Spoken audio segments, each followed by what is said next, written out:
MP के चिकित्सा शिक्षा मंत्री विश्वास सारंग का बयान आया है। ऑक्सीजन की कमी से एमपी में कोई मौत नहीं हुई है। सारंग का कहना है ऑक्सीजन की कमी से मौत के आरोप झूठे हैं।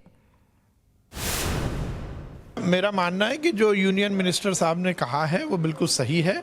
ऑक्सीजन की कमी के कारण कहीं भी कोरोना में मृत्यु नहीं हुई है, ना ही मध्य प्रदेश ने, ना ही देश के किसी और राज्य में। अभी तमिलनाडु के मिस्टर सुब्रमण्यम ने भी यही कहा है कि तमिलनाडु में भी ऑक्सीजन की कमी के कारण कोई मृत्यु नहीं हुई है। देखिए, ऑक्सीजन सिलेंडर लेकर घूमने की बात हो, वो पैनिक था, लोगों में अति उत्साह था।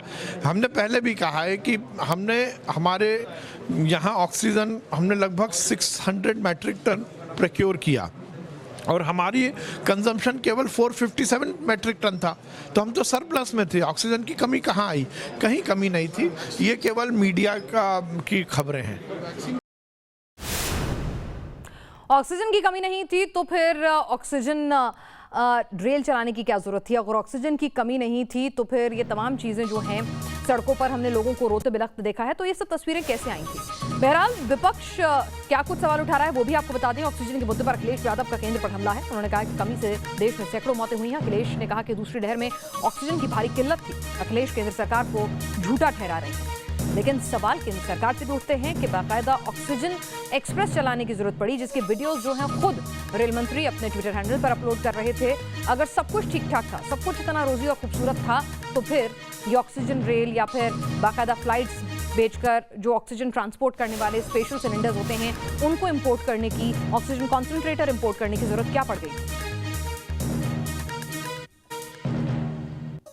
सरकार ने संसद में कहा है कि ऑक्सीजन की कमी से किसी की मौत नहीं हुई है। तस्वीरें सबने देखी हैं, क्या कहेंगे सर? लोग भटके हैं, बिस्तर नहीं मिला, ऑक्सीजन नहीं मिली और जान चली गई। सरकार को जब जनता के साथ खड़ा होना दिखाई देना था, तब जनता पर बिस्तर नहीं थे, बेड नहीं थे, ऑक्सीजन नहीं थी, दवाई नहीं थी। इसका जवाब सरकार पर नहीं है। कोविड में जो लोगों की जान गई है, उनकी जो व्यथा है, हम सोच भी नहीं सकते किस तकलीफ और परेशानी में परिवार रहे थे। ये सरकार झूठ बोल रही है। बिल्कुल, तो अखिलेश यादव का कहना है सरकार झूठ बोल रही है और झूठ की पोल खोलने के लिए वो निकल पड़े हैं रथ यात्रा पर सवार होकर। उन्नाव से आगाज हुआ है। उनका कहना है कि ये रथ यात्रा 2022 तक, चुनाव तक लगातार इसी तरह से जारी रहेगी। वीडियो जर्नलिस्ट समिति के साथ अनिल यादव, न्यूज नेशन, उन्नाव। तमिलनाडु के स्वास्थ्य सचिव राधाकृष्णन ने भी दावा किया कि राज्य में कोरोना की दूसरी लहर के दौरान ऑक्सीजन की कमी से किसी की मौत नहीं हुई है। तमिलनाडु में इफ यू लुक एट बहुत चैलेंजिंग टाइम्स हमारे को मई और जून में हमने फेस किया, लेकिन उस टाइम पे it was ensured that every hospital is given oxygen.